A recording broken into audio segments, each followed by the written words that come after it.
Thank you all for joining us this morning for this as the first day of our joint appropriations hearings for the 2021 session. Thanks to you who joined us in person. Thank you more to those of you who joined us online. Members, I take this opportunity just to remind you to please sign in via the way you were emailed so we know that you are here and present. At this point in time, I would like to ask the Dean of the House and Dean of the Legislature, Representative Smyrie, if he does not mind leading us in an invocation. Thank you, Mr. Chairman, Chairman Blake and Chairman England. We've got a lot to be thankful for. We're living in perilous times, and I think it's a good thing that we invoke the Lord's name. Our Father who art in heaven, hallowed be thy name. Thy kingdom come, thy will be done. Heavenly Father, we come today asking that your will be done. Bless our deliberations and our proceedings. Bless our coming and going. Heavenly Father, I pray for peace on earth and goodwill toward all men and women. Heavenly Father, we ask that you continue to keep your arms around us as we take on the people's business here in the people's house, or representatives and the state senate. Heavenly Father, we thank you for all the many blessings. We thank you for safe travel.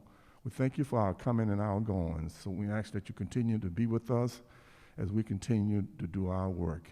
It's in your name we pray. Amen. Thank you, Representative. First, let me say thank you to a few people. Martha Wigton and Melody Debussy, thank you for the work you put in. This is a much different hearing than we normally have. Appreciate the staff and the efforts they've put in to make this work today, and also a special thank you to the House Media Services Office, Michael, Justin, DJ, and Betsy. This would not have been possible without your help, and appreciate you working across the building with the Senate side to make this work as well. Appreciate the joint efforts of everyone involved. With that, I would like to hand it over to Chairman England for a few comments. Good morning, everyone. I'm used to having a room full. When I say that, it always echoes back pretty good, but we are small in numbers in person, and that is quite all right. Just a few housekeeping things. Remember that testing is available downstairs for members, and you're expected to be tested if you're going to be here in the building this week. Testing runs until 11 o'clock today, and then Thursday morning as well from 7 to 11.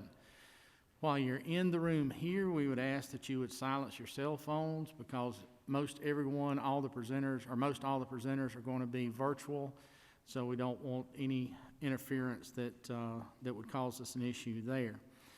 If you have questions for the presenters and you are online, please use the chat feature in Zoom, and those members of the committee, you've gotten your login to use Zoom.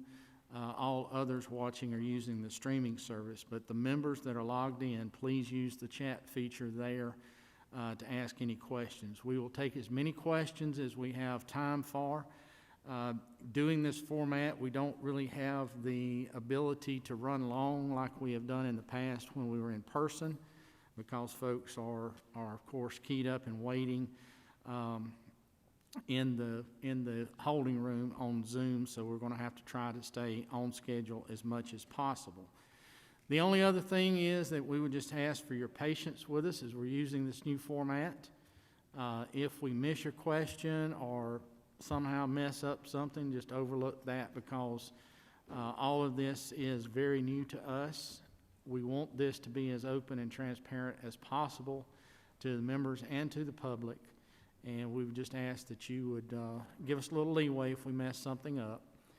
And as far as seating goes here in the room, we will continue to practice the social distancing here in this room, and only using those seats that are not X'd off. And our doorkeepers will be helping with that. If you come and go here, we just ask that you come and go, if you're bringing a beverage in, that it has some type of a lid on it, so it doesn't get spilled into the system. Those of y'all that have been around as long as I have, remember a few years ago we lost one entire side of the room because a cup of coffee had gotten spilled into the electronics. So with all those things said, Mr. Chairman, look forward to working with you and your team, and My thank you goes out as well to the House Media Services folks and Melody and Martha for all the work that they've done to make this happen today. So at that, I will conclude my remarks and turn it back over to you, Mr. Chairman. Thank you, Chairman England. And this time, we should be right on time. I think Wesley Stone is with the governor, and we are ready for Governor Kemp's remarks. Governor Kemp, if you're with us, thank you so much for joining us this morning. Well, good morning, Chairman Tillery and Chairman England and members of the committee. Can you hear me okay? Yes, sir. All right. Well, I know y'all have got a very difficult format trying to do this remotely for many of you all, and I will certainly try to keep you on schedule with my prepared remarks. I appreciate the opportunity to be with you today, and look forward to seeing many of you all later in the day when I get back to the Capitol. Before I begin, I just wanted to take a quick moment to recognize and remember someone who, for the first time in nearly 30 years, is not at the hearings today, and that's Chairman Jack Hill. As you all know, Jack was a true giant of a statesman in our state, and he really, to me, epitomized what public service means, dedicating countless and thankless hours to shepherding the state's budget through the legislative process in good and bad times, as you all know. And he was a man who made time for everyone, listened to their side, held their best interests of the state and its citizens first and foremost in his decisions that he made. And like to so many of you, including myself, he was a mentor and a role model for all of us under the Gold Dome, and certainly he is still missed. As I mentioned last week in my State of the State address, when I came before you last January, none of us could have envisioned what 2020 would have in store for us as a state and a nation. And I'm very thankful for the work that each of the chambers in the building have done to create such a strong economic foundation for our state. And I believe that last year has truly shown the strength of that foundation, which underlines our economy here in the great state of Georgia. And while last year's interrupted legislative session may not have gone like we had expected, I'm really appreciative of the close working relationship that we built over these difficult months as we worked to cooperatively guide our state through some very difficult waters. In particular, Chairman England, Chairman Tillery, I appreciate the many long hours that each of you, as well as your staff at the House and Senate budget offices, spent with my staff at OPB in crafting the current 2021 budget, which has put us in a strong position that we find ourselves in today. Georgia has a long history, as you all know, of conservative fiscal management, and as a result, last year when we saw revenues begin to slow due in part to the economic softening abroad, we took proactive steps to reduce spending in our budgets to hedge against uncertain times. Little did we know at the time that those proposed reductions would better position us to make even more difficult choices as the year progressed. And due to the unprecedented crisis facing us in our last legislative session, as you will remember, I authorized the use of $100 million in revenue shortfall reserves for the amended 2020 budget to be used for COVID response efforts, and an additional $250 million in RSR in the 2021 budget to mitigate further potential budget reductions. Even still, in April and May, we projected that we could end the fiscal year with nearly $1 billion shortfall. Instead, thanks to the financial assistance from the federal government and through conservative fiscal leadership, we were able to return the entire $100 million in the RSR funds to the amended 2020 budget. In the amended 2021 budget before you today no longer relies on the $250 million in RSR funds to balance that budget. And while our final revenues came in moderately under what we had estimated in January of last year, we did avoid the dire deficits predicted, combed the budget to find any possible savings, and ultimately returned $534 million of unspent money to the Treasury that helped offset revenue declines. As a result, instead of ending 2020 with $1 billion deficit, prior to this year's K through 12 midterm adjustment, we will have added more than $150 million to our reserve fund balance. Because of our proactive steps early on, we were able to accomplish this with no last minute additional budget cuts to state agencies and no furloughs for state employees. And before I get into the details of the budget proposal, I'd like to take a minute just to recognize all our state agencies and their employees who have worked tirelessly throughout this crisis to directly combat COVID-19 to preserve the fiscal health of our state and continue to provide critical services to our citizens. They have done this, as you all know, in an environment where their budgets were reduced by 10% due to the very crisis that they are combating. Yet many of our agencies have found creative, innovative solutions to manage those budget reductions while continuing to provide the same or even greater level of service. As many of our agencies have implemented remote working to combat the spread of COVID-19, they also have used the new work model to restructure their own premise working space, many times saving hundreds of thousands of dollars in real estate rental costs.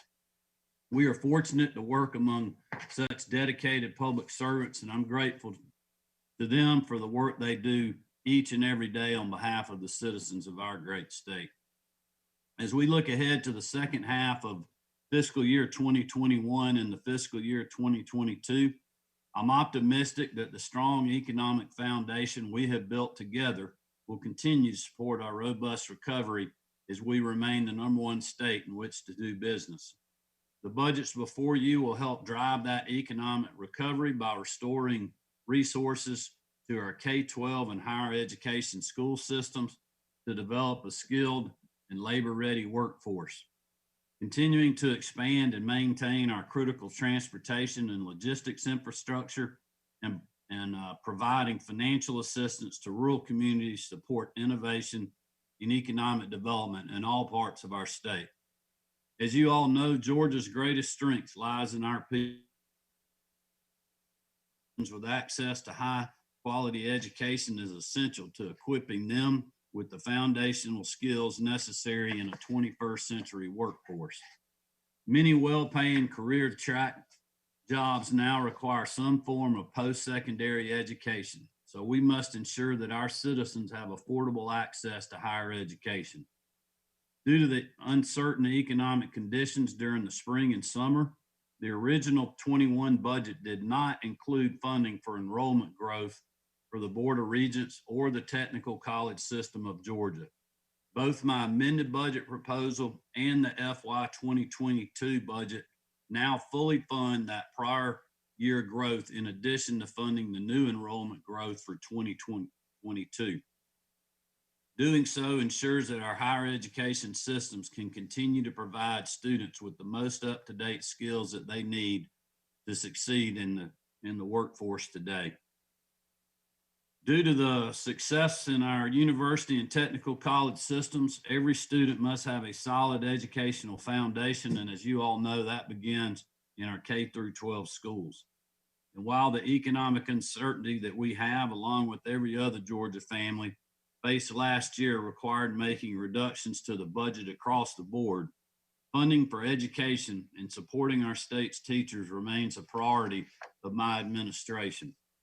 We recognize the difficult and unprecedented environment that our teachers face today, but they remain committed to their mission of educating their students and developing our young people.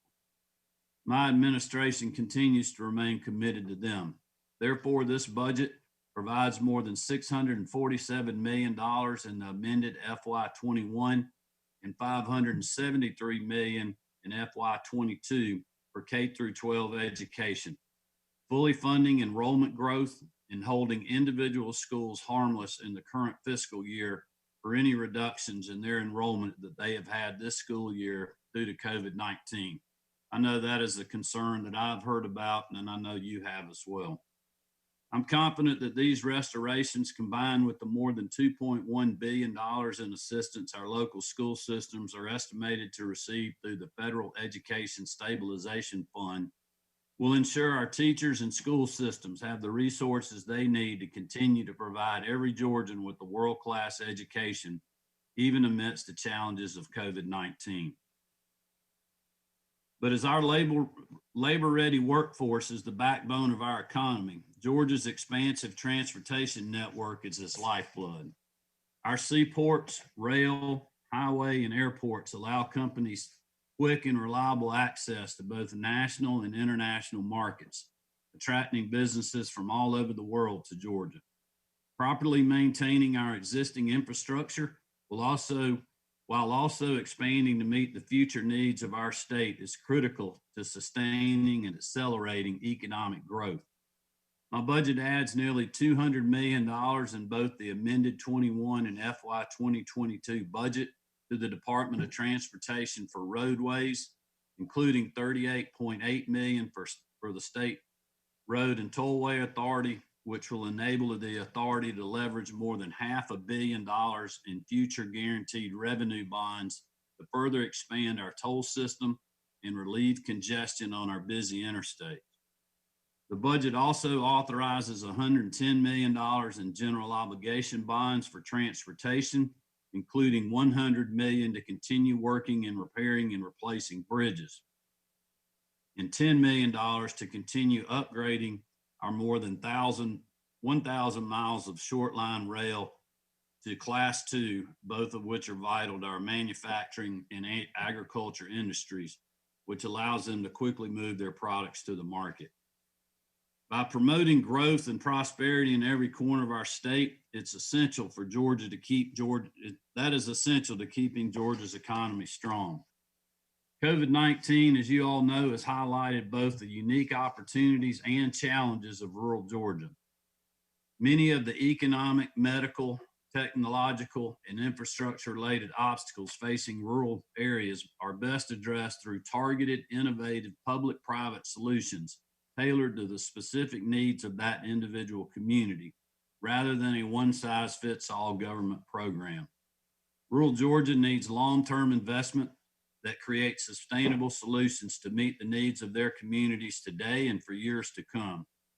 That's why this budget provides nearly $40 million for the One Georgia Authority in FY 2022 to establish a rural innovation fund to provide a ready pool of resources that can support these innovative, targeted solutions to enable our rural communities to build sustainable solutions to the challenges they face. Additionally, as a result of COVID-19 and the shift of many employers to greatly expand telework options for their employees, more Georgians than ever can now continue to work in their current profession while taking advantage of the space and low cost of living in our rural communities. A remote workforce also allows employers to greatly expand their recruiting pool, enabling them to create jobs in rural areas without having to physically relocate them. However, to fully take advantage of this shifting work dynamic, along with expanding telemedicine and online learning access, rural communities must have reliable and robust internet capabilities, as you all know. Therefore, this budget includes $20 million in the current fiscal year and an additional $10 million a year going forward to establish a broadband infrastructure grant program. Thanks to your support in funding the mapping project at the Department of Community Affairs, we have a better understanding of which areas are underserved, and this funding is the next logical step as we see the public and private sectors working together to address this long-time issue in rural Georgia. Finally, protecting the health and well-being of our citizens, as you can imagine, continues to remain a top priority of my administration. This budget continues to ensure healthcare access for our most vulnerable citizens by providing more than $329 million for Medicaid and Peach Care to fund projected needs in the upcoming fiscal year. This budget also continues my promise to expand access to affordable and quality health care, thereby increasing the number of our citizens who have access to health care insurance. Uncompensated care and expensive emergency medical services increase the cost of health care for all Georgia citizens and our employers, which limits employers' abilities to expand their business or raise wages for employees. Therefore, my FY 2022 budget includes $76 million to implement the Patients First Act, which will increase access to health insurance for the first time to thousands and make it more affordable for millions more. Finally, speeches like these often spend a great deal of time focusing on what we are doing with new money. But the hallmark of a true conservative fiscal management is using the resources that you have to do the greatest good possible. In addition to those items that we are able to restore or fund through our revised revenue estimates, we are doing more with what we already have. This budget provides for an additional 100-person trooper school for our Department of Public Safety to ensure we maintain a robust state police force. It also provides a 10% pay increase for every correctional and juvenile justice officer using existing resources within our correctional systems. These employees face some of our most difficult working conditions on a day-to-day basis, while they work tirelessly to keep our citizens safe. In this past year, they also faced the additional threat of COVID-19 within the facilities they are charged with protecting. So I'm pleased we were able to recognize and reward their hard work simply by better managing the positions and budgets that we already have. We also are directly reinvesting savings realized through the increased emergency FMAP as a result of the public health emergency back into our behavioral health and foster care systems. The amended budget reinvests more than $28 million in FMAP savings into our state hospitals and to community services, and $3.5 million into adoption services to help address the needs of some of our most vulnerable Georgians.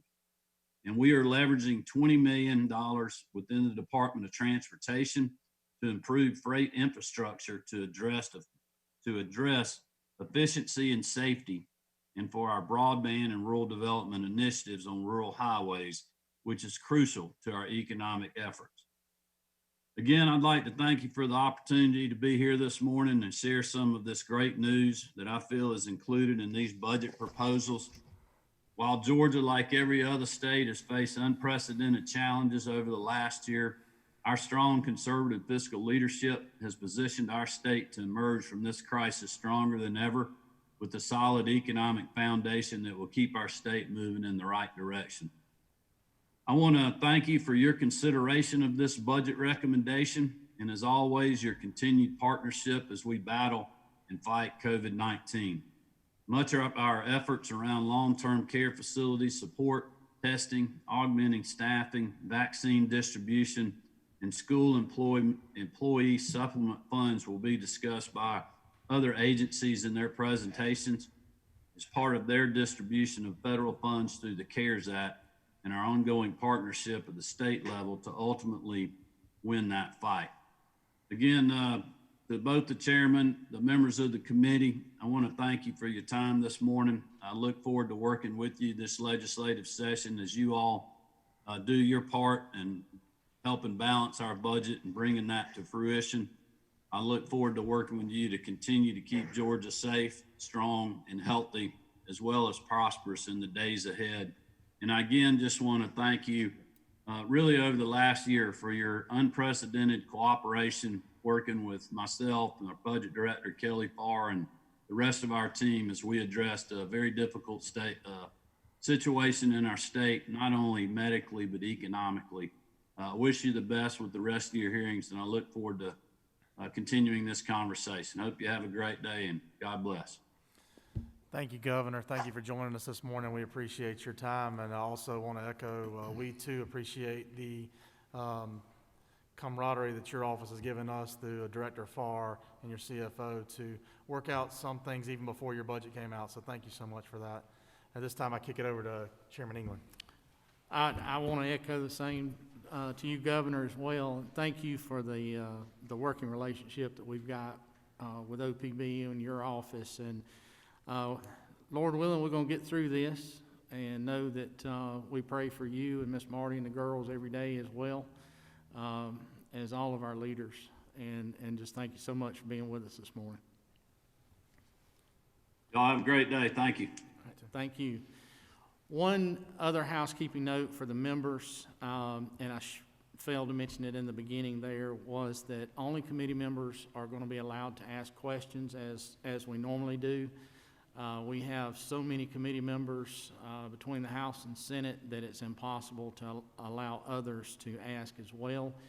But if you are someone that's listening and you do have a question, you're not on the committee, you're more than welcome to text your questions to someone that's on the committee and see if they don't mind asking them for you. Just that little housekeeping note. Mr. Chairman. That is, as we now are done with the governor's presentation, we'll move next to the economic outlook and revenue estimate by Dr. Jeffrey Dorfman. Dr. Dorfman, are you with us? I am, yes. Good morning, Mr. Chairman. Good morning. Yours. Thank you very much. Thank you for inviting me to testify to the Joint Budget Committee this morning. Thank you for allowing me to appear virtually. And also a thank you to the legislature for your quick action last year's session to pass the Marketplace Facilitator Law, which turned out to be very handy as we began a pandemic shortly after you passed it, and we all started shopping online an awful lot. So that definitely helped keep our budget in good shape. I will ask your indulgence this morning testifying this way. I am not controlling the slides, which is probably a good thing in terms of internet security, but I will have to occasionally ask for the slides to be advanced. I will echo Governor Kemp's words that sessions like these always make us remember Chairman Hill. I very much enjoyed working with Chairman Tillery since he took over, but Chairman Hill and I, since I come from a background in agriculture, go back 30 years to long before I was a state economist, and I'm sure we all miss him, but Chairman Tillery is doing a great job filling in, and I enjoy working with him and Chairman England when I get the chance. So if we now move to the next slide, I will try and keep my presentation to between 10 and 15 minutes, so there should be plenty of time for questions from members. I begin here with this overview of the Georgia labor market. You can see that we had about 4.6 million employed people before the pandemic, and that dropped by about 500,000 people in April as we went into lockdown, and now has risen back to about 4.5 million people. So we are short. As you can see, there was 123,000 jobs from November to November. We don't quite have the December numbers yet. We'll have them soon. The interesting thing about this is, first, that's a pretty good recovery to only be short 100,000 jobs now, and that is due partially to Governor Kemp's reopening the economy, and also a lot just to the ingenuity of business owners in Georgia who figured out a way to get business done even during a pandemic. The second thing I want to point out about this is, based on national data, there has been a huge decrease in part-time employment among people who work part-time by choice. So we classify part-time workers into two categories, by choice and those who what we call for economic reasons, meaning I'd like to work more hours, but my boss won't give me any because he doesn't need me to work more hours. So Georgia appears to have lost about 113,000 jobs that were part-time by choice, which almost exactly matches the number of missing jobs we have. Those jobs tend to be either high school or college students who are only working some part-time hours for spending money or to help pay their education expenses, so they don't want to work full-time, or parents who are working part-time by choice so then they can take care of children when they get out of school. So it makes perfect sense that those jobs would be gone in a pandemic when I suspect in a lot of households, high school or college kids have been told, maybe mom and dad will help you out with some extra spending money. We don't need you risking working a job right now. And when parents who take care of children at home have had to perhaps spend more time at home taking care of children that are doing school online. That suggests that really our labor market is about as fully recovered as it can be until the pandemic is over. Let's go to the next slide now. This shows US personal income. And the interesting thing you can see here is the first 3 bars on the chart show January, February, March, so before the pandemic really took hold. And you can see that actually since the pandemic began, incomes in the United States are actually up. In fact, we're up about 2.9% over the last year. And that is because the federal government has passed out so much money in various types of aid, mostly under the CARES Act, that we have actually more than fully replaced income lost when people could not work. So we've never had a recession before where people had more money to spend than when the economy was growing, but we're doing it now. And this has implications, obviously, both for sales tax collections and to a certain extent for income tax collections, as I'll discuss more, because we get income tax withholding on unemployment insurance. And so those $600 bonuses in 2020 and the new $300 bonuses that are starting now, the state of Georgia actually collects a fair amount of income tax withholding on those unemployment payments. So the fact that people actually have more money than they did before is one of the reasons that state revenue has held up as well as it has. Next slide, please. This shows US retail sales. And you can see, again, you can see the decline as we went into lockdown, half of March, all of April, and half of May. And then you can see how retail sales recovered quite nicely when we reopened. And there are changes in categories within retail sales. We are spending more on food at home and less on food from restaurants. We are spending more on home improvement projects and furniture, and much less on things like suits and ties like I'm wearing this morning, but certainly have been wearing less than I used to. So some stores have won and some stores have lost, but overall, consumer spending has held up quite well. This has helped our sales tax collections. We are up 0.4% fiscal year 21 to date. But if there hadn't been an audit that led the state to give extra money to local governments earlier this fiscal year, our state sales tax collections would actually be up about 8%. So consumer spending has actually held up quite well. And again, this is supported by all that money that the federal government has been providing. Next slide, please. Sort of completing our view of how this is a very unusual recession in terms of consumers doing pretty well financially. This slide shows the savings rate. This is as a percent of households' disposable incomes. You can see here that we were in the 7-8% range before the pandemic started. That went up to 33% in April as people got the $600 checks, and most people who hadn't lost their jobs simply saved that money, and then slowly declining, but still up at about 12 or 13% today. This is an incredibly unusual recession in that people's savings has gone up. People's credit scores have actually improved on average during the pandemic, and credit card debt has declined significantly during the pandemic. So the good news is that our citizens have been very financially responsible, have generally done the right thing and saved a lot of this extra money that the federal government has given them if they didn't lose their jobs and so didn't need the money. And the fact that credit card debt is down, our credit scores are up, and our savings in the bank is up, all mean that when we've all been vaccinated and we have the pandemic under control and can get back to whatever will become normal after this, that our economic recovery should be quite strong and swift because people have the money to spend and are just waiting for the chance when it is safe to do so. Next slide, please.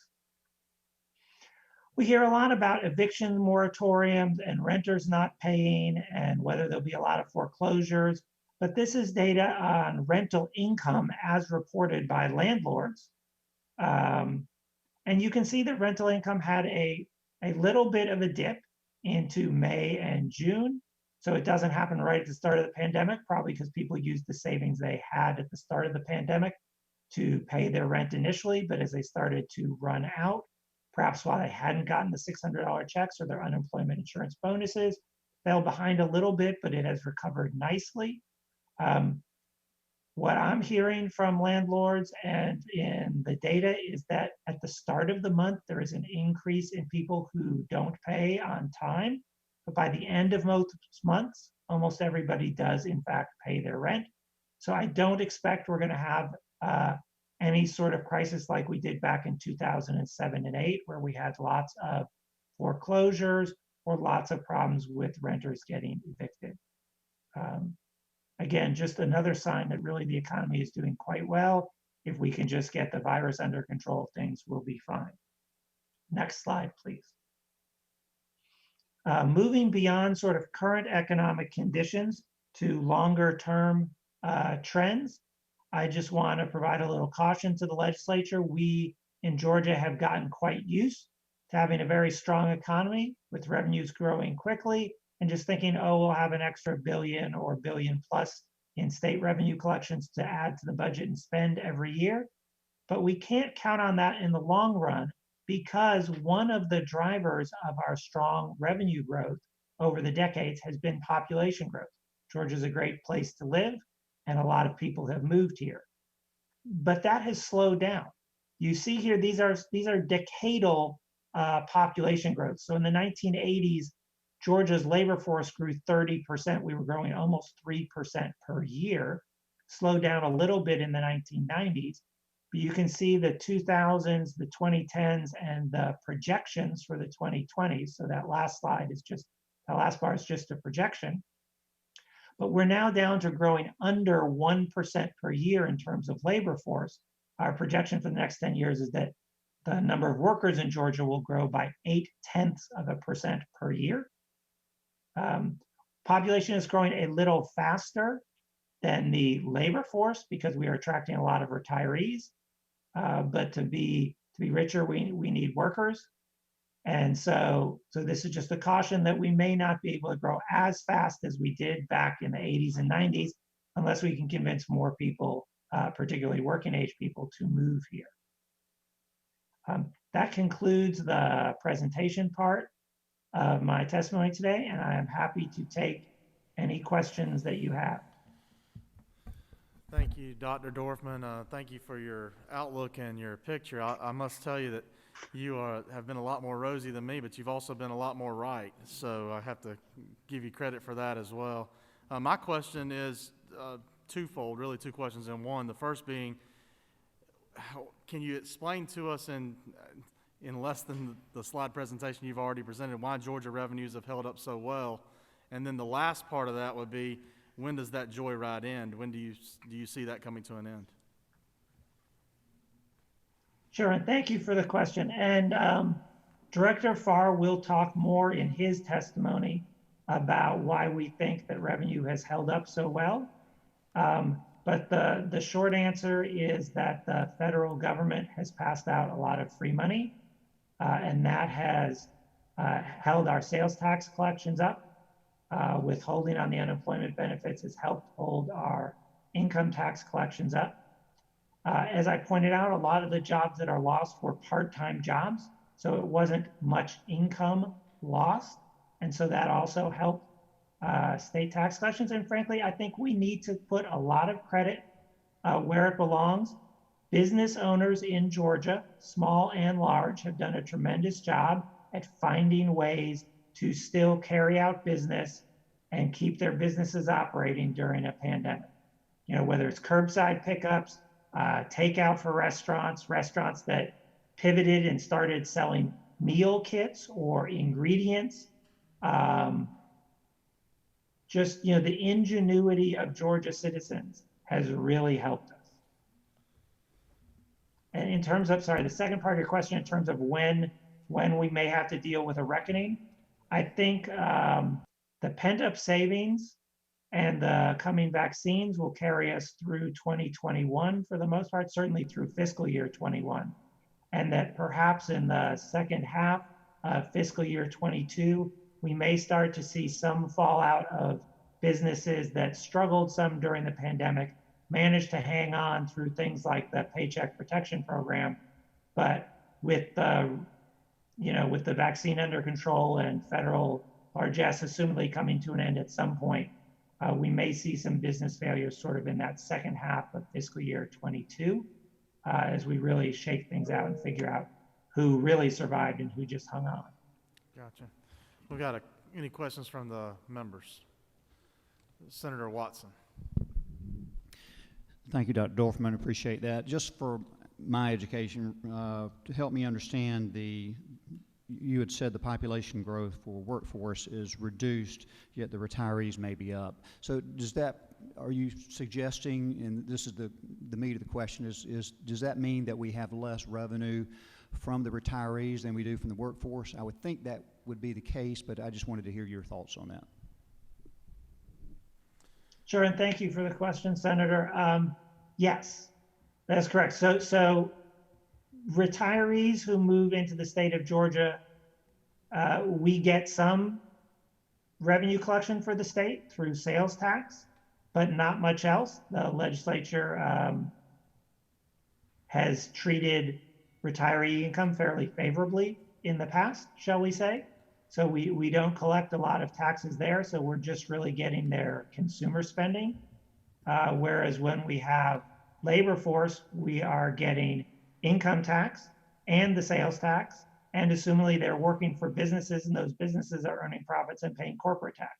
So the state gets much more in taxes if you can encourage a 30 or 40-year-old to move here and take a job than if we encourage a retiree. Also, as the governor said, and it's very important, we can't stress this often enough, Georgia remains, it has been for a number of years now, the #1 state in the country in which to do business.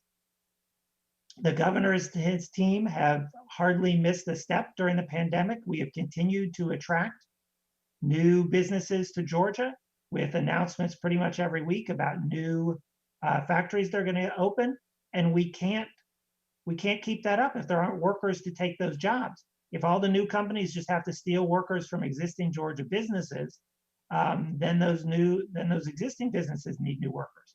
So really, if we're going to continue to grow and attract the companies that we have been so successful at attracting to Georgia, we need to grow the labor force so we can provide workers for all those jobs that want to come here. I think we've got a question online for you, Chairman, Dr. do you want me to take the online questions? I think Chairman England's going to read those, and we'll kind of handle it as formal of a format as we can. Okay, Dr. Dorfman, this is from Senator Larry Walker. Do you anticipate larger than usual income tax refunds as a result of the enhanced unemployment benefits, and how will this impact our budget? Yeah, thank you, Senator. That's a great question. So I don't actually particularly anticipate larger refunds due to the unemployment benefits in that withholding is voluntary. The people have to opt in, and about 75% of Georgians have opted into withholding. So there may be some refunds, but there'll also be some people who didn't withhold who will owe us a bunch of money. But I do anticipate large refunds this year. One of the things that we need to be very cautious about, in fact, is just that. And the reason is, imagine that you worked 10 out of the 12 months. So you had 2 months when you were unemployed. The way withholding tax tables work, they take your monthly income and they assume you earned it all year. And so people who have withholding done on a monthly basis will potentially have too much money withheld because they didn't really earn that annual amount if they were missing a month or two. And so we are very concerned that there will be large refunds in February, March, and April, and are anticipating in our projections a rather lean tax filing season. Okay, we've got another one from Representative Carolyn Hughley.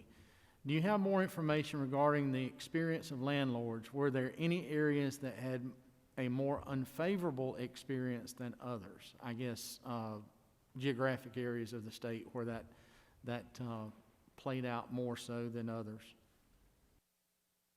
Yeah, that's another excellent question, but unfortunately, I don't have a good answer for that one. The data we have just isn't detailed enough.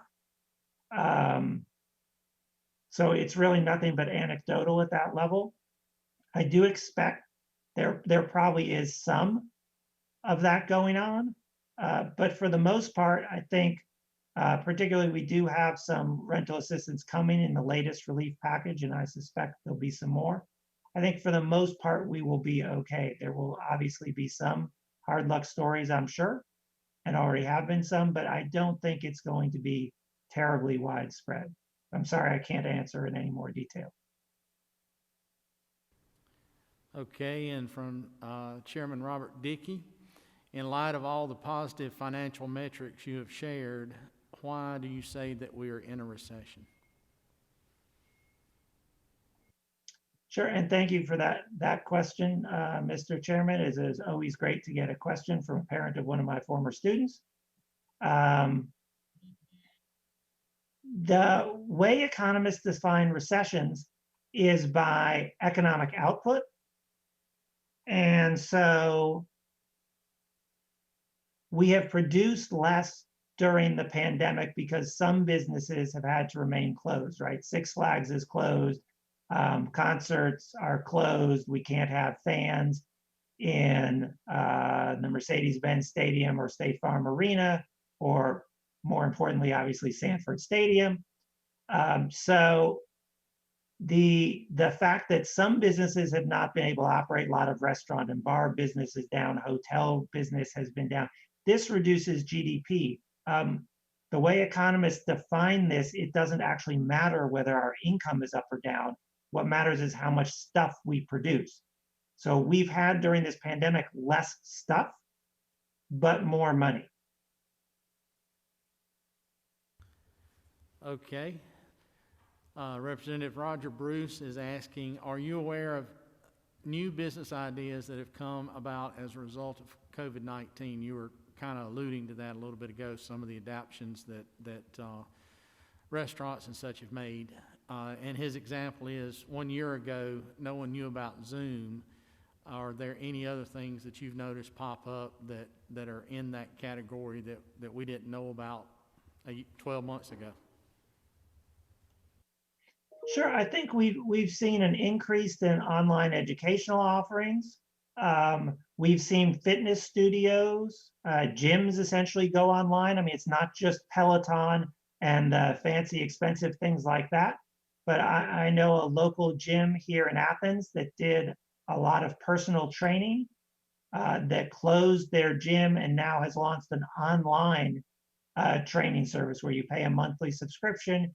You can talk to their trainers online, and they post videos that you can just watch and sort of follow along. So I think we've seen a lot of things like that. I know tutoring has gone online, and I think there's a lot of other stuff that we'll sort of see as we reopen. We'll see what businesses have learned and what becomes permanent versus what, I hate to call it a new business when it's been done through necessity now. It may not be a moneymaker. It may just be that it loses less money than if they didn't try it at all. So we'll wait and see what's permanent once we get through with the pandemic. The resiliency of the American entrepreneurial spirit is the way I kind of think of it. So, Chairman Ed Setzler, Georgia has carefully managed through COVID-19 safety while keeping its economy running at a high level. Can you compare and contrast Georgia's economic conditions for the past year with a state such as California, which largely shut down its economy? Sure, and thank you for that question, Mr. Chairman. So I don't off the top of my head know the numbers for California, although they certainly are worse than ours. I can tell you that Georgia, there is what is called a recovery tracker that CNN and a group of economists at Harvard called Opportunity Insight have put together that measure how different state economies are doing in terms of reopen and recovery. Georgia does rank several percentage points above the national average in that. And in a figure that I saw a week ago, Georgia was ranked as the #4 state in terms of sort of recovery and resiliency and how close to normal we were in economic recovery. So we have done very well. There's no doubt about that. And I know California has done worse, but I don't know exactly how much worse. Dr. Dorfman, that's all the questions we have that came through online. Are there any other questions from members here present in the audience? Seeing none, thank you, Dr. Dorfman, again for your report, and appreciate what you do for our state. Thank you. At this time, I believe we have next Commissioner Toomey, but we're actually running a little bit ahead of schedule. I'm not sure if Dr. Toomey is with us yet. Dr. Toomey, are you online? Looks like we're a little bit ahead. Mr. Chairman, if it's okay with you, we'll take about a 5-minute recess, allow members to use the restroom, grab a bottle of water if they'd like to, and we will be back on just before 10 o'clock.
Who went ahead of us?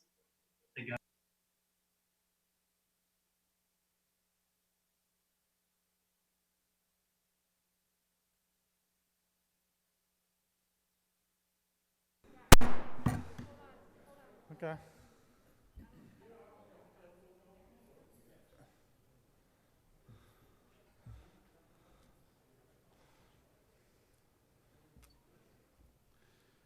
We're checking to make sure she's in. Committee will come back to order. We're waiting just a second to get Dr. Toomey online.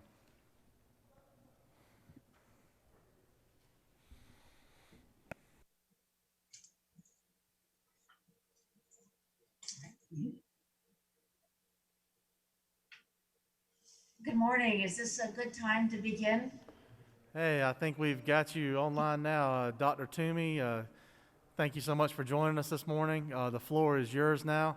Members, please take your seats as we hear from our Commissioner of Public Health. Thank you very much for giving me the chance to talk to you about the work we've been doing on COVID-19 and our coronavirus response. It's hard to believe that a year ago, when I first addressed you for the first time, we were just beginning quarantine stations in the airport because we were recognizing the first cases of coronavirus in the world, potentially coming to the U.S., first identified in Washington State. And look, there's been so much that has happened since a year ago that none of us, I think, could have predicted, and the impact on the state and the toll on our population is just unfathomable. And I really want to thank all of you for your support and ongoing willingness to work with us to ensure that we have the best response we can have in our state, because this is probably the single most important thing that public health will ever do in this century. And it's just extraordinarily important that we are successful because of the magnitude of the lift. I wanted to go through some of the background on what we have done and actually spend a fair amount of time on our COVID response, because I'm sure that's foremost in your mind. And then we'll get to our budget. We have few changes on our state requested funds, but I know you have a lot of questions about vaccines, and I want to be able to answer your questions if I either through my discussion or through additional questions afterwards. Moving to the first slide, I just want to remind everyone what our structure looks like, because it's quite unusual.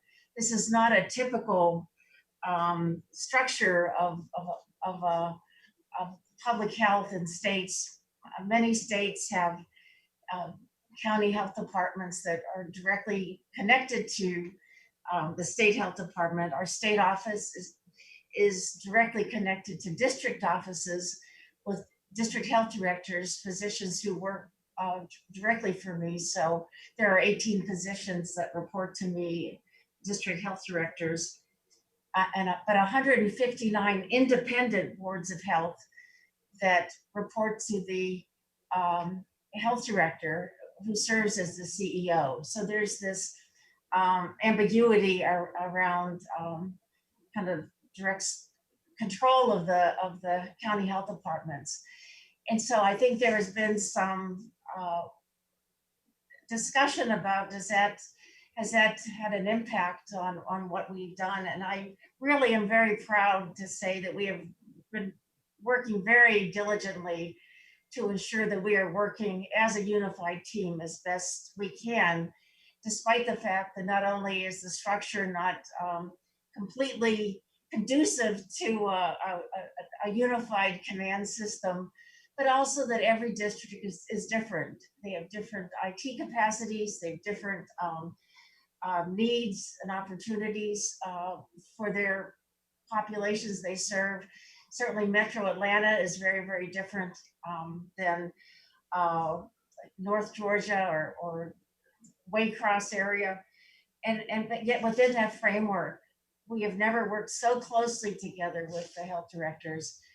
And I think that they too will just tell you, if you talk to them in your home district, that we are making every effort to work together as a team in sync, even though there's different capacities throughout the state.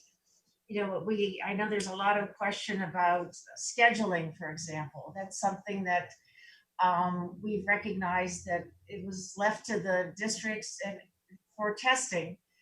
And now we are moving to centralized scheduling just to increase capacity throughout the state. So these are the kind of things that we are working on together, and we can talk more about it as we get through the presentation. I do want to just comment, and I'm sure you're well aware in the next slide, that our case counts are increasing significantly, as they are throughout much of the United States right now. Particularly severe in places like Southern California. What we have seen is, since the first 2 cases were reported on March 2nd, which seems like eons ago, that we are continuing to see an increase, saw a decline with the shelter in place, then again an increase in the summer months, and then another decline, and then post-Christmas and Thanksgiving, a continuing increase. I've been asked many, many times, why do you think that is? I think a lot of it has to do with people are just tired. People are tired of talking about this virus. People are tired of having to wear a mask. People have COVID fatigue. And I'm well aware of that. And I know young people really don't take this very seriously. They think that they really won't get sick. It's not something that will hurt them. And yet they are often the ones who will bring the virus home into the family and potentially infect their parents or grandparents. And so it's just extraordinarily important we continue to get the message out that I've been saying really for months and months now. Wear a mask, social distance, follow the guidelines for prevention, wash your hands. And now also with the new variant, we know, we recognize that the virus is even potentially easier to transmit from person to person than it was before. And so I think this message of continue to please follow the guidelines and wear a mask anytime you're in any indoor space with other individuals, whether it be like right now in our conference room with my team, or out shopping, or even with your family with whom you're not always together. We have to take those precautions until the prevalence comes down in our communities, and until we can get everyone vaccinated, because that is our single most important tool we will have, along with continuing to wear a mask to bring this virus to a halt. I did want to say that our response and the next slide, the strategies we used, were based on CDC guidelines. We have worked very, very closely with CDC. Most of my epidemiology team have been trained at CDC. Many came from CDC. And so we are really very, very fortunate to have such a good team in place. And we had a multi-pronged effort to try to quickly identify individuals, isolate, quarantine, and now make vaccine widely available as we roll out our plan. Our surveillance system is used for tracking. Many labs were engaged, not just our own public health lab. We had to do that because of the volume of testing.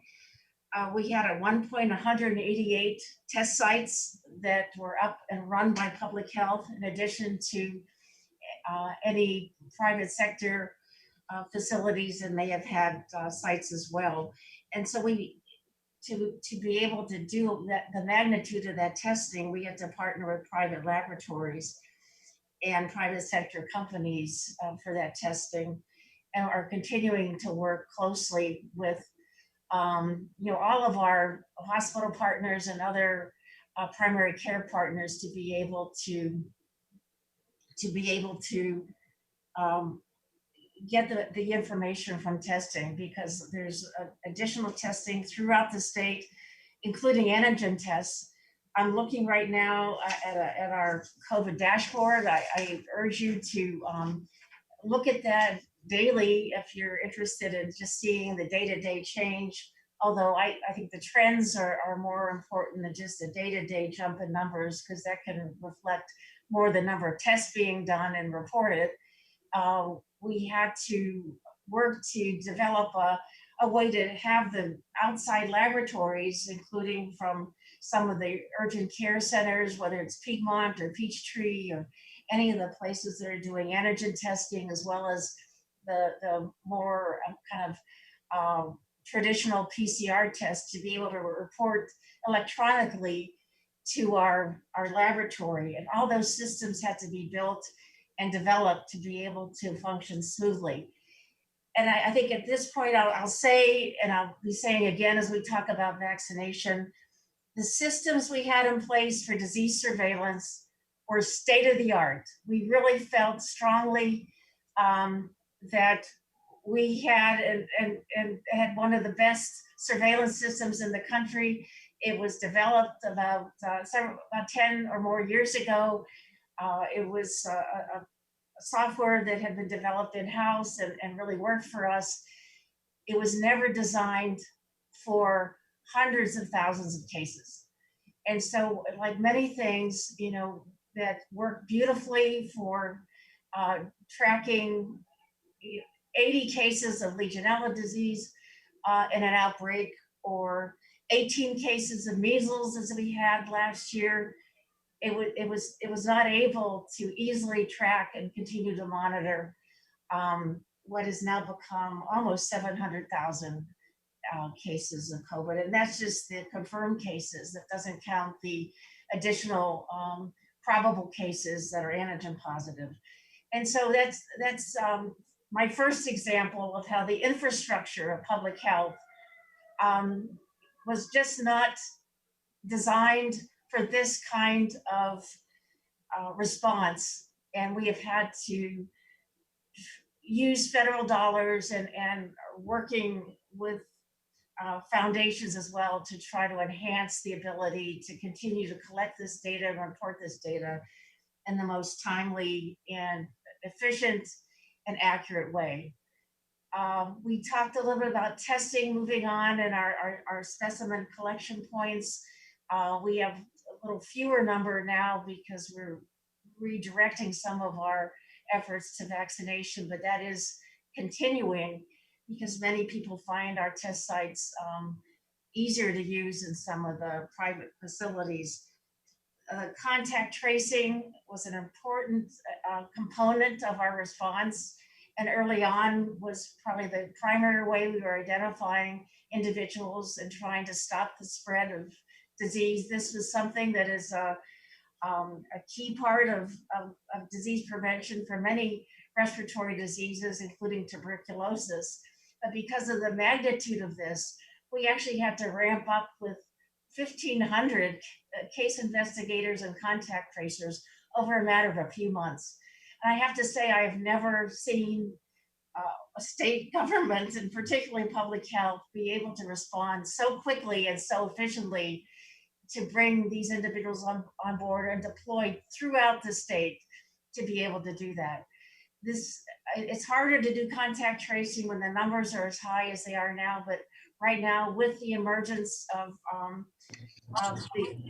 the unusual variant that seems to be more rapidly or more easily transmissible, contact tracing will be even more important because we will identify those cases immediately and try to stop any further spread where every single case could become a super spreader event simply because of the ease of transmission. And so I don't want you to think, even though we've deployed or redeployed some of the contact tracers to our vaccination efforts, that it's not still important. It's absolutely critically important, and perhaps now more than ever before, as we are recognizing that throughout the United States now, we have several new variants that may be more easily spread, but thankfully are still vaccine sensitive. And the last thing, and the last thing I'd like to say is that about our vaccination program. This has been our primary focus for the last several months. We have been working very, very closely, not only with our health departments, but private sector providers, including hospitals, pharmacies, federally qualified community health centers, and private physicians, to administer the vaccine. All the allocations come from the federal government, and we have no control over those allocations. I know that that is really confusing because we need additional vaccine. There's no question about it. But at this point in time, we often don't know from week to week exactly how much vaccine will be available or when it will be coming. With a change in administration midweek, we're anticipating that there may be additional vaccine made available in the coming days to weeks. We hope so. We look forward to that because we have many sites available. In fact, at this point, we have a total of almost 1,700 providers enrolled. That includes not only hospitals and public health departments throughout the state, but also many private sector physicians and other nonprofits and community health centers. But we don't have enough vaccine right now to give to everyone, or pharmacies. And you may have heard that pharmacies have been given vaccines, at least some. I know Kroger is currently vaccinating in my neighborhood. I know that Publix, Walgreens, Walmart's will be coming on board at the end of the week. The important thing also to remember is that there is a bit of a lag between the time that putting vaccine in arms is reported, and if people don't enter that information into the vaccine management system that in our state is called GRITS, the Georgia Registry for Immunization Transactions, then we don't kind of get credit, as it were, for having given that vaccine. And I think this is really important because I know many of you have been concerned, and I've gotten calls and have long discussions with many of you about the fact that, for example, this morning when I looked, the New York Times had us having distributed or actually put only 203,000 vaccine in people's arms. Well, I know because I know what we have done, and we have looked at our own numbers. We have actually given 451,169 doses, most of those first doses, because we're just beginning to move to second doses.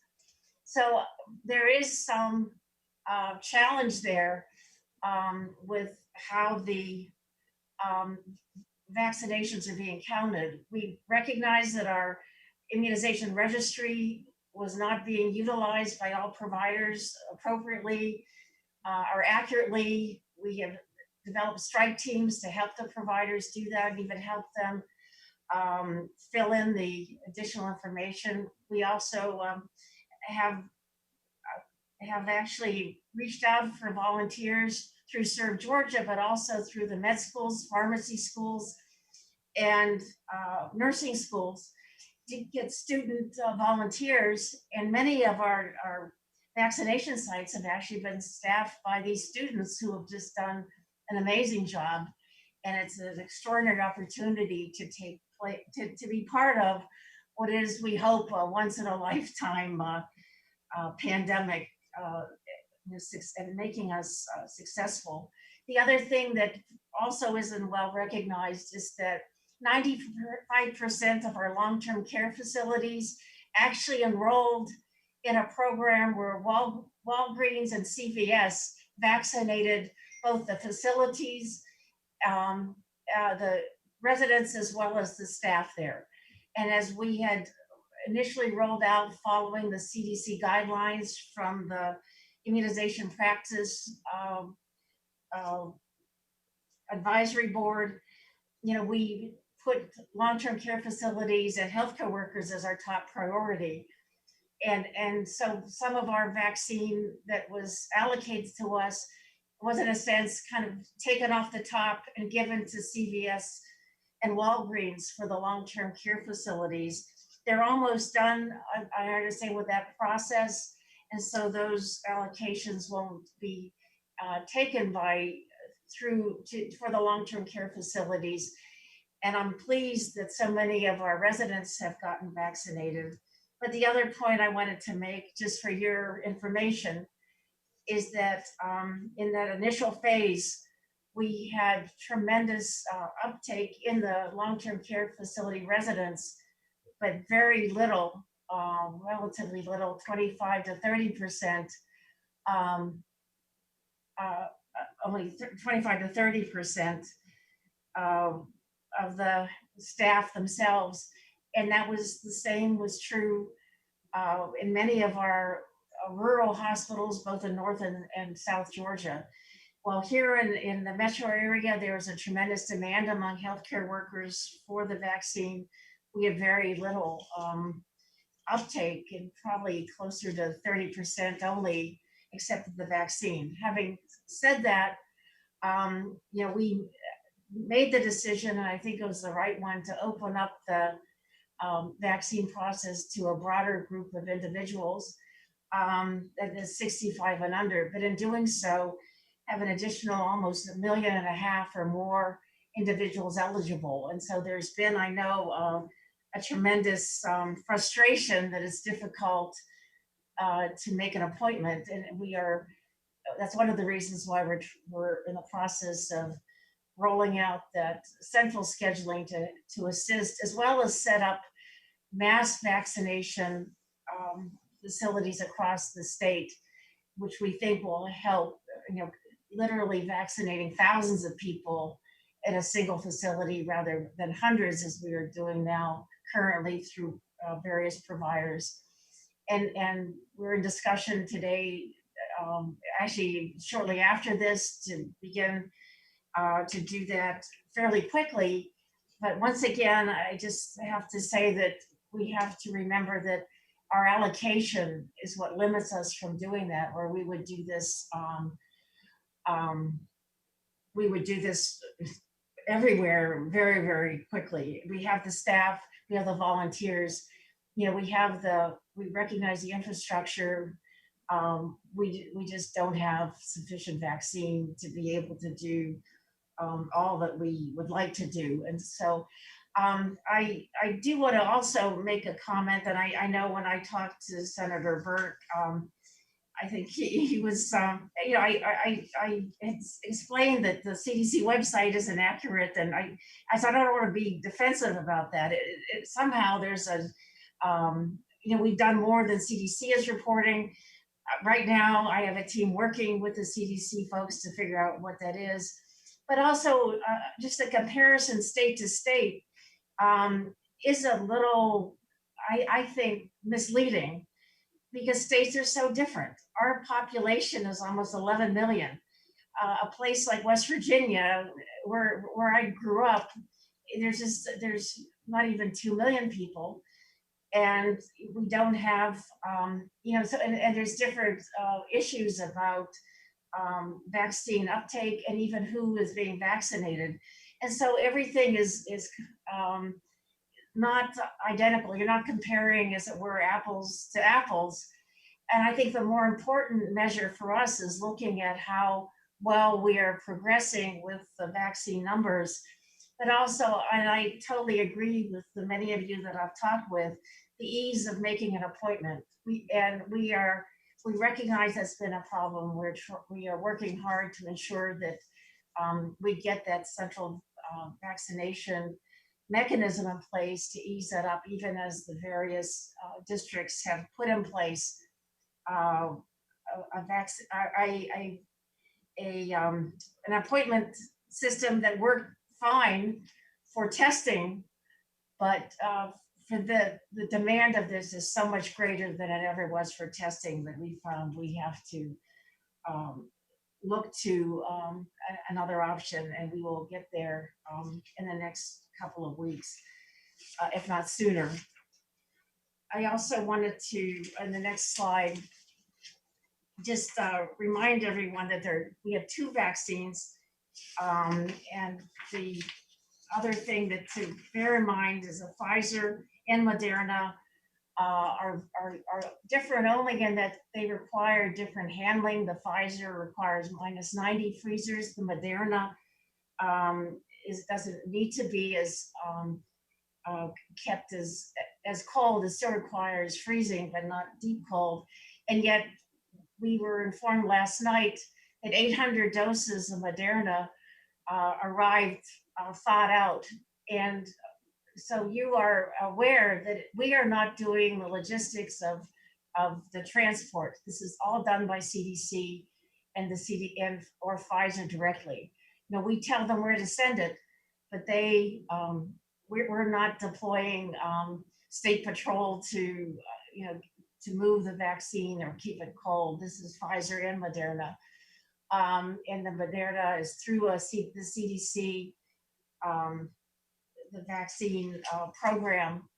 And so in a sense, the logistics are actually done by the CDC program, but even they have been not able to abide by all the challenges. And we will get those 800 doses returned to us but later in the week. And so some of the places, it was Walgreens that was expecting it, or Walmart's, I'm sorry, was expecting that, will have to open their clinics later in the week than we had anticipated. But that's the kind of example of the challenges of logistics that are not in our control, aren't in GEMA's control, they are being handled on the federal side. Will this change as the new administration comes in and as they have made this a priority? I suspect that it will. And that's why we're really continuing as rapidly as we can within the limitations of the current allocations, but have to remain agile to be able to respond to whatever changes happen at the federal level. The other challenge, of course, is that both are 2-dose vaccines. We feel strongly that science supports 2 doses, not a single dose. You don't have evidence that there's adequate, sustained, long-term immunity after a single dose. And so we have to ensure that everyone we vaccinate with 1 dose gets their 2nd dose either 3 or 4 weeks apart with the same vaccine. Again, it's just very important. These vaccines were tested in a wide range of populations, but they were largely adults. The youngest involved in the trials were only 16, and then older adults into the 80s and higher. So at this time, we do not have a vaccine for children. They are intending to test these vaccines in children, but at this time we are not trying, or we prioritize children as part of our population to be vaccinated. I also wanted to mention that we have, by expanding our vaccine target population, we have expanded, opened up to about 2 million total people. And that not only includes all adults 65 and older, regardless of their underlying health conditions, but also law enforcement, firefighters, first responders, EMS, healthcare workers. These are all the individuals who are helping us fight the virus, even as we even as we are trying to get the vaccine to prevent in as many individuals as possible very quickly, particularly the highest risk individuals, which are the older individuals. And once again, today I looked at our data. The highest number of outbreaks have been consistently in long-term care facilities still, even though we have been vaccinating there first. And although they represent about 5% of our cases, they probably represent about 43% of our deaths. And so to me, it was just absolutely critical that long-term care facilities, were one of our top priorities at this time. I very quickly want to just go over the dashboard. This is on the next slide. It's on our website. Oops, next slide. I'm sorry. Next slide. Yes, there we go.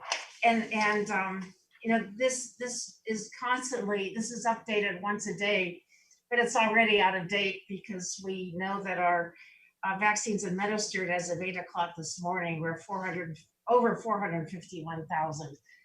And our providers enrolled keep changing and growing. And we will continue to update this as well as on our website, where we have vaccine, and particularly as we add places like various pharmacies, both independent pharmacies and chain pharmacies, where people all over the state are accustomed to going. I think that will truly increase significantly access for individuals, as will the big campaigns. When you think about our state with almost 11 million people, at the rate we're going, it's going to take many, many, many months. We really need to do some of these big, being able to do these big vaccination sites. And we hope that will happen soon with the availability of new vaccine. I'll close up here before I move into the budget piece, just in the next slide. Next slide.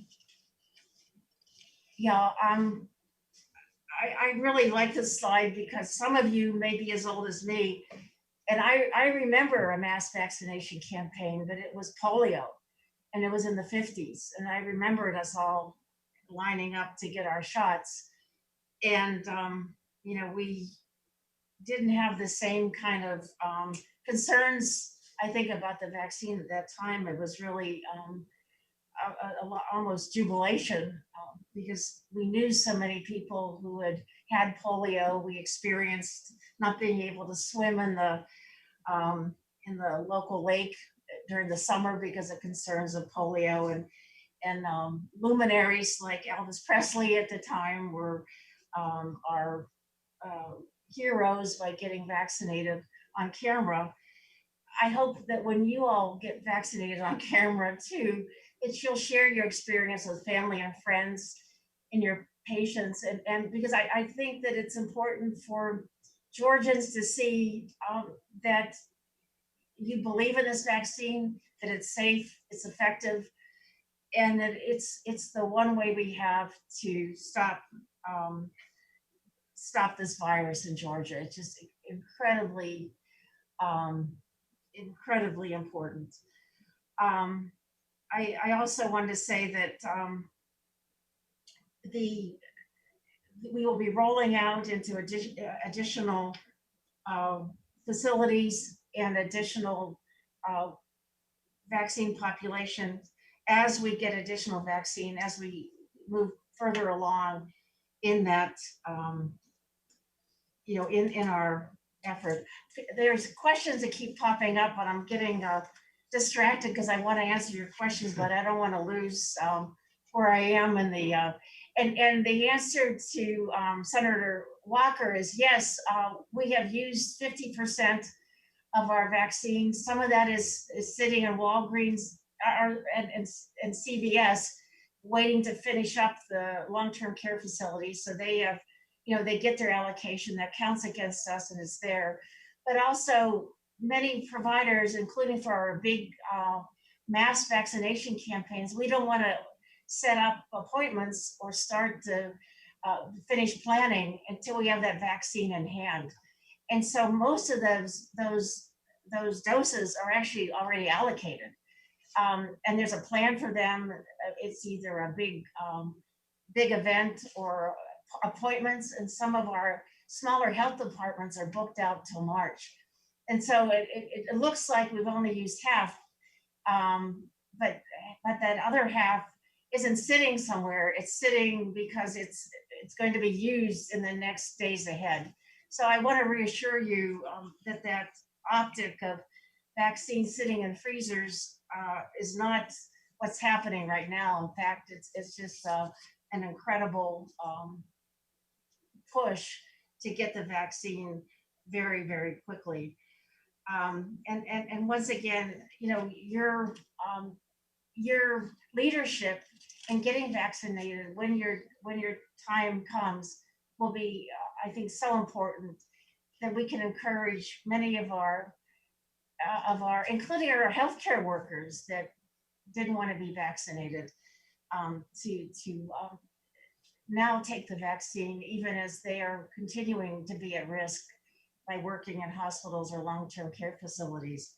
I think about 6, maybe it was 7 months ago, I met with the Clayton delegation, and I was asked point blank, would you get vaccinated now? And I answered honestly, I wouldn't get vaccinated now until I see the data. I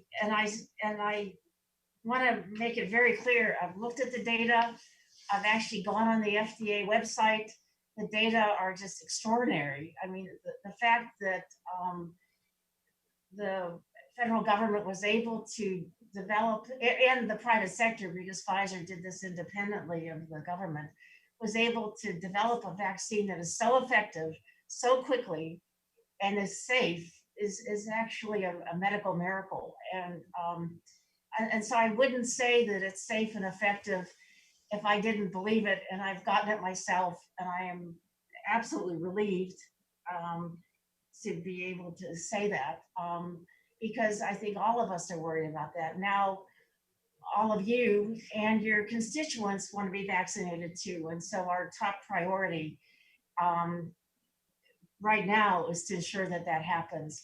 And you will see in some of your home health departments that we will have had to reduce services at the local health departments because we can't do all of these things at once, which is again why it's so important that other providers are helping us, including having these large mass vaccine sites, which will be absolutely a very, very important part of our efforts throughout the state, not just in Metro, where we're planning some at Mercedes-Benz Stadium, and I hope also at Brave Stadium, but also in other parts of the state, so that there's more access for everyone very, very quickly in these large events. And that has been successful in other places, even as we continue to vaccinate out of local pharmacies and close areas wherever people live and work.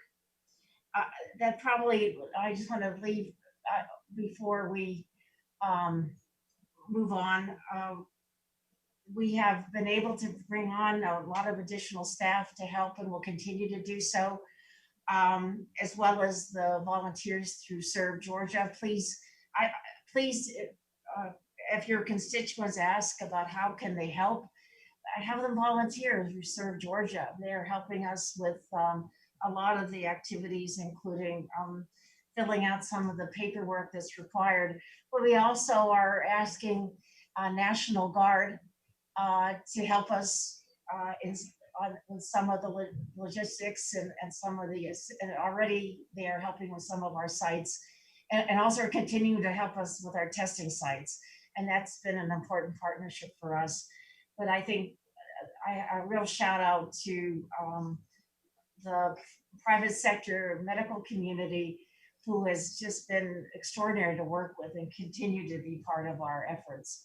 On the next slide, I know I may be running out of time, but I want to very quickly go through some of the engagement that we've had, because I think one of the, if you can say there's a silver lining to any of this, which is difficult to see. It's that public health has been able to partner, with a lot of organizations, agencies, and the business community in a way we never did before. And it is really, I think, an important strengthening of our community efforts to have the business community sitting down with us, talking about how they can vaccinate their staff, how we're working with them to ensure that, they have the capacity and when vaccine is available, get the vaccine, that they can help us deliver the vaccine to their staff, whether, it's here in Metro or throughout the state at other facilities. I mean, the business partnership has been, to me, one of the most exciting and important collaborations that we have done, because I believe it will allow us to continue um, to return safely to work by ensuring that there's vaccine available even in the work site. We, as I mentioned before in other talks, we worked with the Department of Economic Development in a new and important way. And we've worked with the chambers in ways that we haven't before, and will continue to do so. Agriculture, probably one of our greatest, greatest industries here in the state, it has been a critical partner for us. I have personally visited farms, and many of our staff have visited poultry plants. Many of our epidemiologists have gone out to help them plan on how to mitigate and we've actually written guidance documents on safe operations, whether it's at farms or in poultry facilities. And we facilitated testing of workers, and when the time comes, we'll also facilitate vaccination of food inspectors and other agriculture inspectors. And so with that, we will continue to support the Department of Agriculture and the whole farming and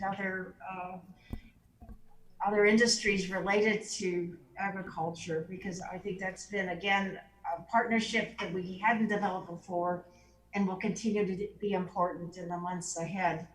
Dr. Toomey, if you We've don't worked very, mind, very closely. Yeah, Dr. Toomey, this is Blake Tillery. If you don't mind, we're gonna, if you don't mind, kind of moving to the budget things for the last 3 or 4 minutes, because we have a lot of questions Sure. that we'd like to ask, and we know members would as well. Sure.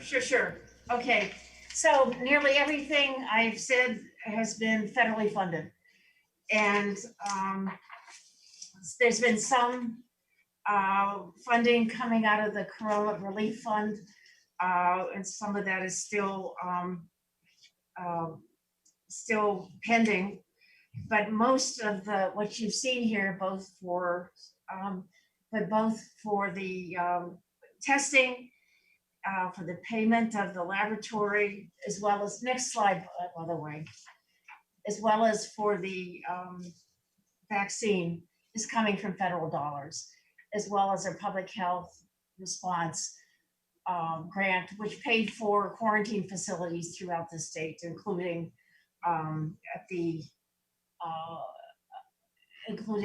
Georgia Public Safety Training Center, as well as at the airport. And so with these, although this looks like an extraordinary amount of money, we pretty much went through our entire CARES 2, that's the ELC grant that we got to pay for our testing, because we had multiple labs that with whom we were contracting. And we have additional dollars coming for the immunization program, but not nearly enough to be able to do the kind of mass vaccination efforts that we need. So we do know that. And we are anticipating, again, some additional federal dollars. But in the meantime, we're going to, hire, as somebody asked, as staff we need, get those volunteers that we need through Serve Georgia, and partner with other facilities. Let me just quickly move on to the next slide, because I think if you exclude the these federal dollars that were exclusively directed towards the coronavirus response. Public health is largely, there's very little personnel in our department. Much of the personnel is actually at the county level. So only about 13% of our total state budget is directed to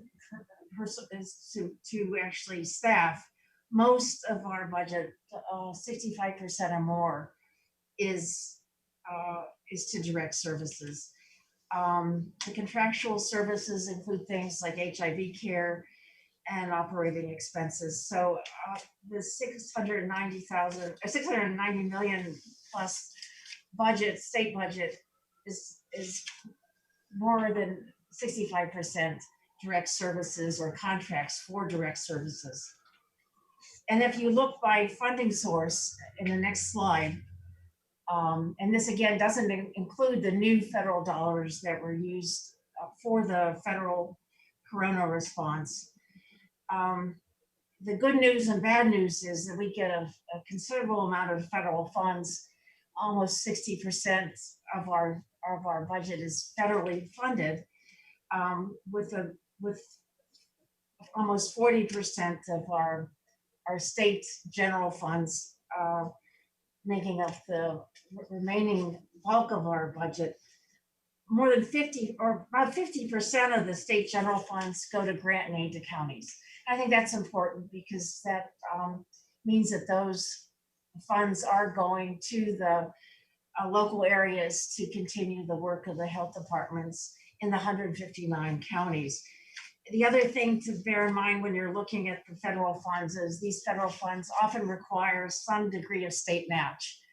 And that has made us look very carefully before we seek other federal funds, because just getting a federal fund because you can get additional funds may not be the best strategy, because we don't have the match on the state side. You can't double match with our state dollars. And so we've been very selective and careful about seeking additional funds to ensure that it's we're getting the funds to meet the needs of the state right now.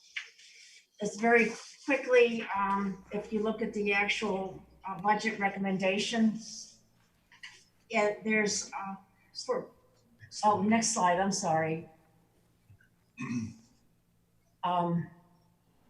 So the Grady Regional Coordinating Center, which was developed after a crisis occurred in hospital capacity, was partially funded last year. The $289,000 in the supplemental will allow it to be fully funded, and that will continue into 2022. Interestingly, this coordinating center, which we are working closely with Grady on, coordinates EMS access to various hospitals. It actually has been very, very useful during this COVID response. Moving down into the infant and child health treatment services, there's some savings that we're seeing during from the EFMAP, so the Medicaid match. And for 2022, there'll be an FMAP adjustment. So a savings in the supplemental, but a reimbursement for 2022. For the infectious disease control, there's in the supplemental and carried over into 2022, there's an additional $144,026. These were positions in the HIV, STD, TB program that were inadvertently reduced at a time when we were reducing some positions to make our requisite reductions. And this was not intended to be cut, so they're put back to continue in those programs, which are very critically important programs. And for the pre-exposure, the PrEP pilot program, we will be asking for $85,000, or I think will be allocated because it's part of the it's part of the legislation, $85,650 to continue the pilot study where we are working both with Fulton in the metro area where they have a prep clinic, as well as with the Gainesville district, where we are in the process of establishing a prep clinic in Towns County. And then we'll be looking at the impact of having that prep clinic and the reduction of HIV transmission. Towns was chosen because it was felt to be high risk, both from, STD, HIV prevalence, but also opioid use and other factors that may contribute to high rates of HIV transmission. On the body art licensure for FY22, there's an additional $173,600, and that's to establish the body art licensure program, which was actually passed in the 2019 session. We had never put it in place because we didn't have the funding and the staff to actually do that work. There will be fees charged for the licensure, which will go back into the general funds. And essentially, this will be largely budget neutral because the funding that will come back to us will be paid back in fees and probably will just be a fraction of the total fees collected. And then the teacher's retirement system adjustment, as you've seen in many of the other departments. And so that's all I have. It's a lot of information. I gave you a lot of background on COVID, and I'd be happy to answer questions. And if we don't have time today, I'll be happy to do, as I did the other day, a special briefing because I know there's a lot of questions. I know you're getting a lot of phone calls from your constituents, as am I, and we really view the work in COVID now, and particularly expanding access to the vaccine, and our highest priority and probably the most important priority public health has ever had in the history of public health in Georgia. My last words are to say that we literally don't know week to week what our allocation will be, and there's been some a disconnect between what we were told was coming and what actually is available. I think this week we are going to be closely monitoring the changes after Wednesday. There's been a promised addition of vaccines, but we can't make those moves of adding additional providers until we know exactly how much vaccine is coming. And so we'll continue to monitor that closely. And with that, let me just turn it over for questions because I know many of you have them. Thank you, Dr. Toomey. We do have several questions. I'm going to try to sum up a few of those really quickly. We know we won't have time for all of them, and so your offer to brief us, especially later on, will, I imagine, be taken. So we'll look forward to contacting you and get in touch about that. First thing is, I just want to sum up this correctly. I think in 2020, the first CARES portion, the Department of Public Health received, by your slides, about $1 billion, roughly. And the CARES 1, we got about $30,000. I didn't have CARES 1 in there. Okay. We got about $36 million. And the corona release. Right. That was CARES 1. And then there was CARES 2, which was our epidemiology and lab capacity program, which came directly to us. So of the funding that came to OPB directly, we got some money, but most of the funding that we used for our response came from the CDC direct funds through what we are calling the epi and lab capacity grants. And that is separate from the roughly $700 million we're expecting to come in the next month or so from the bill just passed by Congress, correct? Yes. No, it's Okay. included. Oh, it is inclusive. We got it in this number, Okay. yes. You Okay. got that good. included in that, Okay. that figure. Gotcha. Yeah, it's The, included. next question, we're gonna go to Senator, I think the one who's been waiting the longest is Senator Davenport, number 79. Thank Senator. you, thank you very much, Mr. Chairman. Dr. Toomey, thank you for all you all do. We have been telling our constituents that it's safe to take the vaccine. I've talked to healthcare professionals, doctors, and even a former United States Surgeon General that lives in my area, that it is safe, trust the science. But now people are trying to get on a line to make an appointment to get it, and it's very frustrating. I just need to know what I need to say to those persons. I talked to someone in the health department last Friday, and they told me to tell my people to be patient. But people who are 80, 90, and 100 years old that live in my area cannot get the vaccine.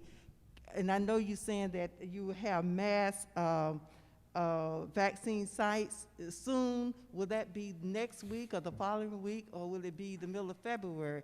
Because it's been stated that the middle of February, 500,000 people will be dead, 500,000 people. So these people in my area are not in long care facilities. They're at home, and they can't get the vaccine after we tell them to do it. Of course, Congressman Scott on his Zoom the other night said if you could not get the vaccine, call him, he would help. But they're looking to us to try to do that. So can you kind of address that? Are we waiting on this 700 million or whatever now in order to get these large sites going? We're actually waiting for more vaccine to get the large sites going. And we, as I said, we recognize that the 18 different ways of making having 18 different call centers was not optimal, and it's in the next several weeks. We're hoping to have that centralized appointment system, which will help a lot. But also that the Krogers and the Publix and the Walmarts are really going to help improve access. The other thing I know has been on people's minds, I've been contacted multiple times, there's frail elderly that live at home. And it would be next to impossible for them to be able to travel to a vaccine site, let alone stand in line at a mass campaign site. And we're working on plans of how we can collaborate potentially with home healthcare facilities and give them the vaccine to vaccinate these homebound elderly who are as you point out, are critically at risk. And so these are all the things that are coming up. No, I think these mass campaigns are not going to be mid-February. We hope they'll be in the coming weeks as soon as we get vaccine. The hang up now is the allocation, and the allocation is so slow. And we've been getting about 80,000 doses a week, and that's not very much for a state with 11 million people. Thank you, Dr. Toomey. Representative Parrish, Chairman Parrish. Thank you, Mr. Chairman. Dr. Toomey, first of all, I want to say thank you to you and your team for the long hours that y'all put in over these past months dealing with this virus. But there's a couple of things that you touched on, and I wish you would discuss just a bit more. I think it would help. One of the things that I've heard is that the allocation of the vaccine that we receive really is not adequate to do the job that we'd like to do. But one of the concerns that I have, it seems to be that the bottleneck is actually getting the vaccine in the arms. And there has been some confusion as to who could actually administer the vaccine. Could you elaborate on that just a bit, please? Yes, no, thank you. And that's I think that's a really important question, because the more people that we have available to help us vaccinate, the more people can be vaccinated. And as we get additional vaccine and have these large facility vaccinations available, you know, we have looked at not just our own staff, nurses, physicians, other traditional providers, we've looked through the executive order and other, and looking at existing legislation, expanding that list. That list also includes dentists. Dentists couldn't vaccinate, and which didn't make sense to me because they certainly put needles in your mouth, and it made sense that they wanted to volunteer and help us. Now through the executive order, they now can vaccinate as well, as can student nurses, student pharmacists under supervision, as can student doctors. And as I mentioned, student doctors have staffed a lot of our vaccination sites. But the other thing that's been brought to my attention by several individuals, medical assistants in many areas are the ones routinely doing vaccinations in physician offices, and LPNs are the ones routinely doing. So licensed practical nurses are the ones routinely doing vaccinations, not only in our clinics, but also in physicians' offices, and also many are school nurses. And because of some quirk in our executive orders or the legal, the current orders, they were not allowed to practice without direct supervision. And I spent a great deal of time over the phone this weekend talking about that, because I feel strongly a well-trained LPN, a well-trained medical assistant who understands, they give a vaccine better than I can. And they do it all the time. The real complication with this vaccine is the potential side effects that happen. That's why you have to wait 15 minutes and make sure there's no reaction. They can be well trained to be able to respond to those reactions and appropriately address them safely and with their supervision offsite, and be closely monitored without someone in that facility who could be elsewhere vaccinating as well. Thank you, And Dr. I really Toomey. see, I've requested to the governor's office that they add these individuals in the next executive order. And in doing so, will actually free up the opportunity for many additional providers, particularly in rural Georgia and the schools. Thank you, Dr. Toomey. We got one more question. It's going to come from Chairman Watson. We also are going to be writing down all the questions that came in through chat and getting to you, if you don't mind addressing them with the individual representative who asked them. Last question from Chairman Watson. Thank you, Mr. Chairman. Dr. Toomey, just thank you for the amazing job you've done. And real quick, as you continue to have these challenges and frustrations and things that are going on, how is your employee morale? And have any of your frontline workers received any supplements or raises as we've gone through this process? And I know it's going to become even more challenging. And how are things on the ground? Yeah, I mean, I think this is probably the most challenging thing all of us have ever done. I think, I'm speaking for myself and the health directors. I think all of us are tired and fatigued. Some have gotten supplements because they've taken on additional work. I can't speak for all of them, particularly the county health departments, because we don't have those individuals in our system. I think morale, I think there's some frustration that so many people through social media will criticize, and we so seldom get thanked for the work we're doing 24/7. And I would ask that when you are back in your homes, thank your health department for the work that they have done. I actually videotaped a thank you to everybody throughout the state for what they've been doing. And I think that this lift was never anticipated a year ago when I talked to you. I don't think anybody envisioned what this was going to be like.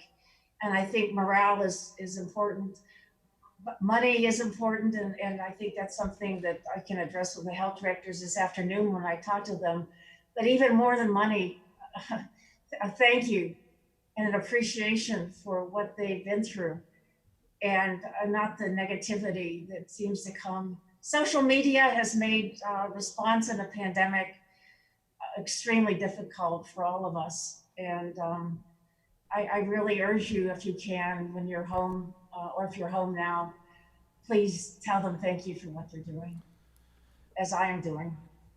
Thank you, Dr. Toomey, and on behalf of our colleagues, let us all thank you for the work you're doing and our frontline workers to help Georgians become vaccinated and be safe in this time that is unparalleled, as you've already stated.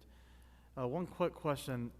When you put up your slide a while ago of the number of vaccines that Georgia had, I think it was roughly 900,000, and then we had put in arms about 340,000. Does that 900,000 count dose 1 and dose 2? In other words, are we having to hold 450,000 of those back for dose 2, or are those all dose 1s?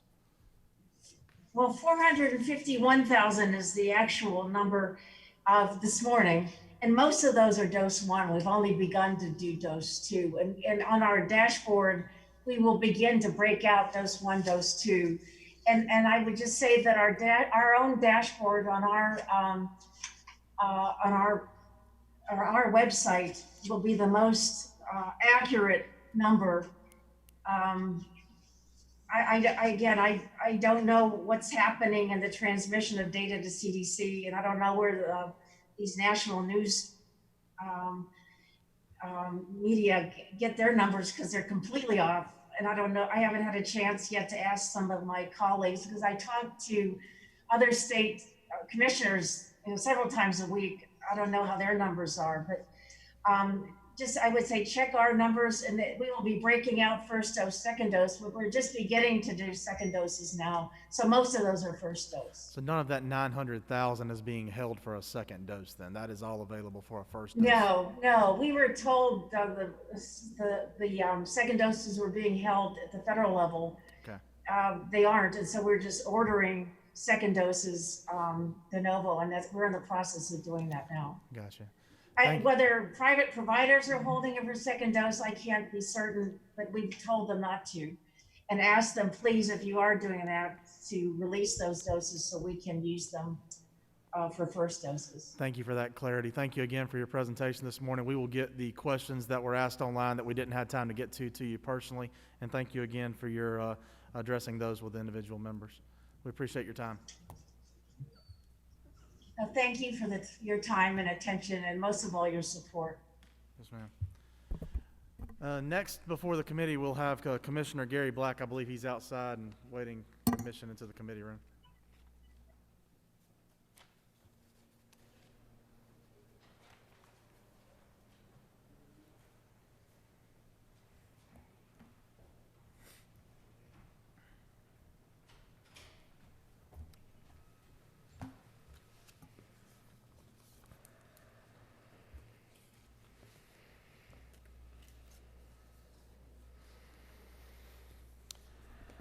Commissioner Black, thank you for joining us this morning. I Yes, think sir. most of us know you already, and the floor is yours. Thank you, Mr. Chairman, members of the committee, and good to see y'all. I hope y'all don't mind. I just come across the street because we're close, so we can be with each other. But thank y'all for the privilege of being with you this morning. And we've got, I hope, a good report for you this morning. Look forward to your questions, certainly, as we move forward. We're on our tracking sheet, I believe, is page 13 and 14. And the small budget is 13. I'd like to mention a couple of things about that before we, as we get started, just in the small budget. We've got some additions there that we are grateful for, and thank the governor for recognizing some things need to be balanced out since our last time together. $500,000 for vehicles, and it's certainly one of the big challenges we've had during this whole time is making sure we can get Georgia National Fairgrounds and Agri Center back operating and keep it. Of course, they've been operating and doing a fantastic job, but we've come up a little short on our funds, and we're grateful for those. And that's in the small budget. I'm going to talk more of rest of this time on some of the big issues, and I do have some asks for you. I have some asks that are going to be based on the work that we do and the fees that we generate, but then I also have got to start off with just of course, everything's a general appropriations, but there's sometimes when we're dealing with the needs of employees, it really does come to just adding some money to make sure we're taking care of employees properly, and that's where I'd like to start today. Every time when I get off at the exit here, coming from Commerce and coming to work, and y'all, if you got off coming southbound today, you saw it. You saw it right there in front of Grady. It says Heroes Work Here. And they absolutely do. It's been an amazing year. I think we can all agree with that, but it's pretty heartwarming to go home to a neighborhood and see one of those signs up in somebody's yard. And you know, that's absolutely in the healthcare business. It's straight up, and all the other folks in law enforcement. But what I'd like to compel you to understand, and I hope you'll agree with me, is I'm blessed to be able to work with heroes too. There were heroes that kept the food on our table. There are heroes that produced it under very unusual circumstances. And I know Chairman Watson would attest to that, and others. But there are folks that I get to go to work with every day who help make sure that food's safe, that are inspecting the meat, that are making sure our livestock barns are open, making sure that peanuts are being properly tested in our laboratories, to make sure that business openings are able to, the continuity of business, we're able to respect that throughout this entire challenge and keep gas stations open and new food stores open, and all of that is taking place during this particular time. Structural pests, folks that are coming in that treating and taking care of our homes. That's the roster of 500 plus folks that I get to go to work with every day. And they each deserve one of these signs in their yard for the work that they've done this past year. I'm honored to be able to lead them, but I come before you today with a request for these heroes. These heroes have gone to work every day. They didn't stop. There was no hesitation. And I know there are a lot of people in this government that did the same thing. But I can tell you right now, the next morning after we started working under the first executive order, our folks put a mask on and went to work, all of them. And they deserve our praise, and my high thanks to all of them. And I, by the way, we've told them many times, and we'll continue to tell them. I ask that you help me tell them. We do need to address some salary deficiencies. I've got a $780,000 ask. It's just a straight up ask to help us with starting salaries and to help us with middle management. That is a need. Love to work with the subcommittees, and certainly both chairmen, as we can get into the details of that a little later, but that's first and foremost. Our employees are always going to be first on my list.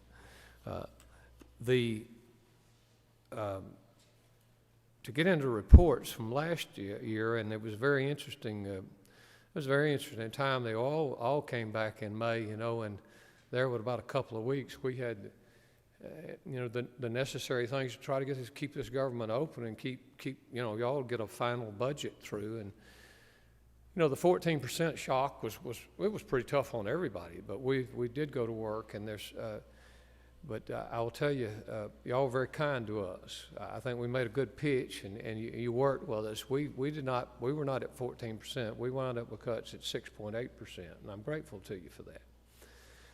But I want to address one of the primary things that probably caused as many emails as anything else that we did in trying to find those dollars to make those cuts, and that's around our farmers markets. But I've got good news for you. There's some very good information that our team's worked very hard. We've worked with the communities, each of the communities. We worked with some other state agencies, and I think we've got a very positive report for you with respect to the state markets. First of all, I would like to point out Thomasville, and I know, I hope that Representative Taylor, Representative LaHood, perhaps, I know Representative Watson, Chairman Watson, I know Senator Burke, we had conversations all about this, and I will tell you right now, in the flurry of 2 weeks of trying to prepare for that, and that's not excuse, it's just the reality, I'm gonna tell you, I was wrong about Thomasville. I made a mistake about Thomasville, and I ask you to forgive me about Thomasville. We had some one-time expenses that kind of were messing up the early parts of the figures for 2020. Those are what we were looking at, and when we got to the end of 2020, we were wrong. And so, but we've, furthermore, we've done some good things in Thomasville to keep us new community advisory committee. The community's come around that market like never before, so I think there's some positive things going to happen. But the same has happened in Cordele. The same has happened in Savannah. Senator Lucas, we've made some progress in Macon. I'm real excited about that, and in Augusta. And so all of these that we actually had on a list, we've been able to rescue. Some of them were, some of it was just new information since the last time we were together. And so I'm excited about some possibilities in Savannah. We're working with some developers, working with the community, see if there may be, you know, Senator Watson, we've talked about that. We'll see what happens, but it's in a positive place right now.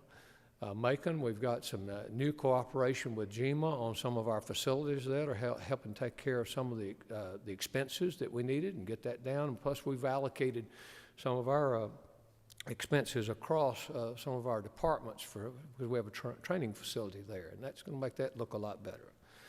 Cordele is where we've made the most progress.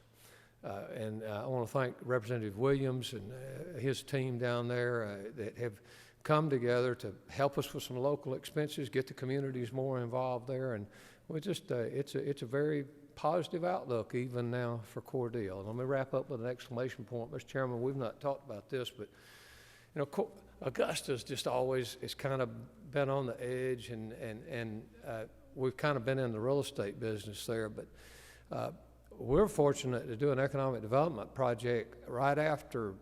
It really got some information right after the session ended last year. We have done a 5-year lease with FPL Foods, who will use and building out part of that facility for meat processing, for value-added breakdown of products, and that actually a good bit of that's going to be Georgia-grown beef.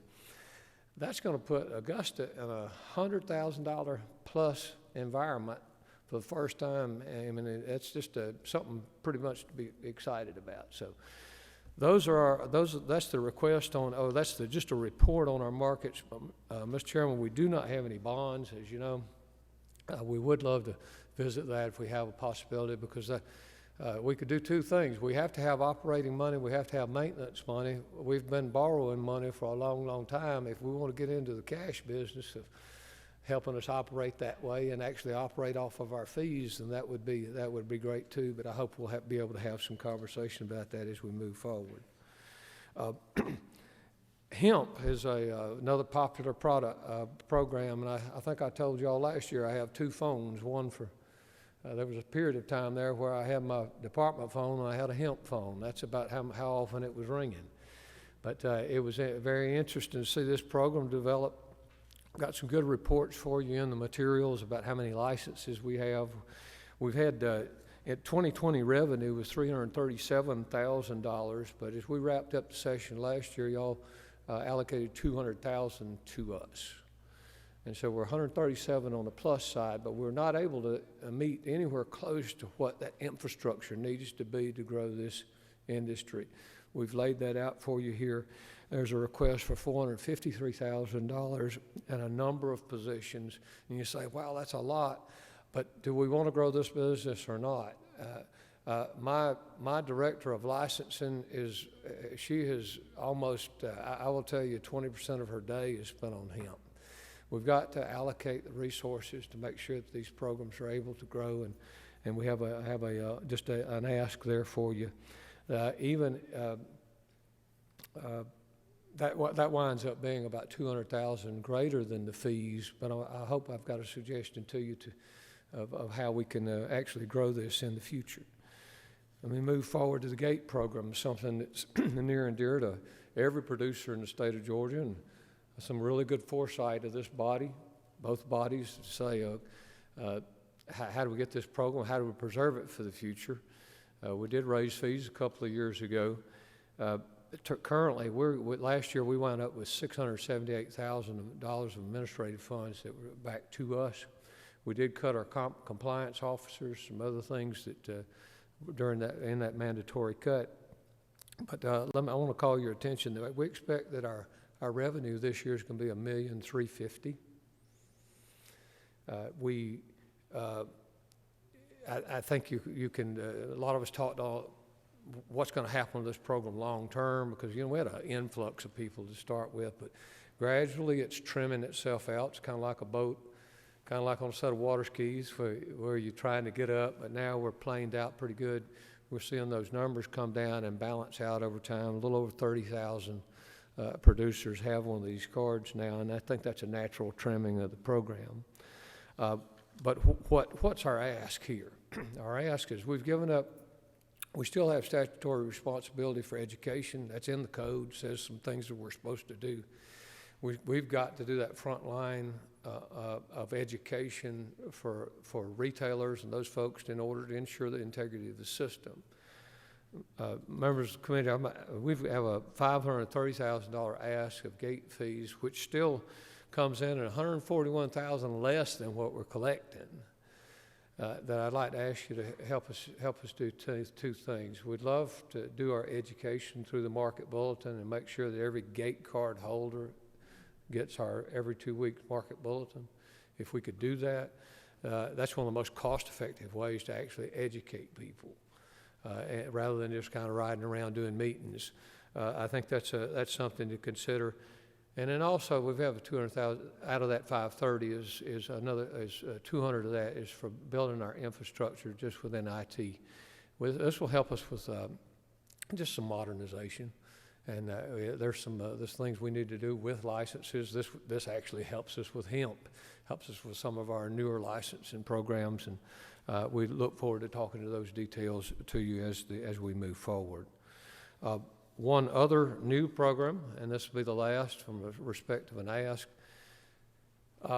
This piece of legislation was, I believe, the House bill was 1057. Both bodies considered it over the last 2 years. I know Senator Anderson, we've had numerous conversations about soil amendments, and we had some problems in this area because there was really not a very stringent regulatory program around this. The law dated back to 1976, and there were no fees associated. But since then, we have lots of different things that can be called soil amendments, and they're produced by lots of different people, and they're safe. They have capacity to build soil health in Georgia, and they have to have a place to go because they don't need to be going into the solid waste facilities. But Representative Rhodes passed a bill. We've got a new soil amendment program now. We're anticipating fees this year to be about $255,000. And one of the discussions we had last year that we would come back and report to you in January of what the value of this program is going to be, what our need for a soil scientist and a couple of folks that would help us so we can ensure the integrity of this program that we've created by law. Mr. Chairman, members, we've also included just for informational purposes, a copy of our teleworking policies. We had some questions about this from both the House and Senate offices, and anybody has any particular questions about that, I'll try to answer you. But I will tell you, it's been a fascinating thing of just how productive we've been. You know, we all wondered about that. But when we have, 280 people on a Zoom training for structural pest control, or whether we're just doing our internal meetings as we've certainly have that level of communication. I'm not so sure. It's kind of one of the paradoxes of the whole situation is that particularly back in the spring and early summer, I think our communication was actually at an all-time high internally, because there was just a forced situation that everyone actually benefited from. But we're still operating certainly under guidelines, but did want you to see that. So, members of the committee, and Mr. Chairman and others, our summary of requests is $780,000 for inspector salaries. That's for starting salaries and for middle management. We'd love to, we believe we've made great progress on our farmers markets, and just sorry that we had to go through some of the things we did last year, but sometimes that teaches us, and I'll be the first to say we've learned a lot. We have a pretty strong request for hemp funding, but do we want to build this industry or not? That's what that request is about. We have the fees to help pay the way. Likewise, with gate revenue, we're asking that you give us what we're collecting, and we'll put it to use with respect to education for gate, but also improving some of our IT infrastructure. And then the soil amendment revenue, I said we're going to collect $255,000. We have a $240,000 ask that's backed up by those fees. There's one final bit of information. I know Senator Burke and others, we've talked a lot. Hard to believe that we're still kind of pick up a conversation about Hurricane Michael, but we do. 2 years ago, you were very bold. We had Safety 21 loan program that I wanted to give you just a quick stewardship report. The health of this portfolio, even with the challenges within agriculture, is incredible. Out of the 479, there were 479 requests. We closed 276 loans. As of now, the health of that portfolio is only have 7 in delinquency. And we all knew that it was a gamble going into it. But I think any bank would like to have that health within their portfolio. And also on the Farm Recovery Block Grant, this is not state money, but we've finally completed. We will return unused resources to the federal government January 31st. The Farm Recovery Block Grant program, which we built by scratch, and that the federal government's actually already taken some of the things that we've done and used it for future USDA programs. Confirmed that last week. We have distributed $170 million to Georgia farm families that were affected, a little over almost 1,800 people. And that was a heroic effort by a very smart group of folks that we were able to put together at the department, but certainly with the Secretary of Perdue and his guidance along the way. But did want to close with that bit, Mr. Chairman. But those projects are still ongoing. Thank y'all for y'all's vision and helping with that. But we're going to move on to other things, thankfully, that the block grant program is complete. So that, Mr. Chairman, that completes my presentation, and I'd love to answer any questions you might have. Thank you, Commissioner. I don't see any questions from members in the audience. Chairman England, do we have any questions online? Yes, sir. I just done something. I'm not a computer whiz. Hold on, I got it. All of a sudden, the block disappeared, and then it popped back up somewhere else. All right, so Commissioner got one question from our chat box here online. Thanking you and your team for your tireless work, but the question is there currently a system in place to test hemp and cannabis for various insecticides and mold? Okay. Mr. Chairman, can I walk over there and hear? I didn't quite hear all the way. Yeah, you want me to repeat it louder? Sorry. Thank you. The question for those of you in the audience was, is there a current process for testing for mold in hemp and cannabis? Yes. Actually, that process is not done at state laboratories, but it is done by an approved contractor. And so Well, the one thing that's tested there from what the law requires is THC. And so I think all the law is that's done with the Georgia Crop Improvement Association as a third-party contractor. And then third-party laboratories are doing the work. So it's not being conducted by us, but it's being done by third parties. Thank you. We could do ancillary testing if there was something else required for a quality assurance or something like that, but we didn't contemplate all that, and there's actually not enough money in the budget to run the laboratories, and we thought it was cheaper to actually farm it out. Thank you, Commissioner. Any other questions from members in the audience? We see none. Thank you for your time today. Thank you for being here. Appreciate it. We may have a second question.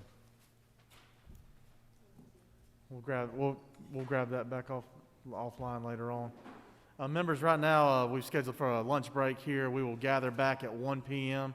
and come back live at that point in time. Thank you again for your attendance and presence here today, both in person and virtually.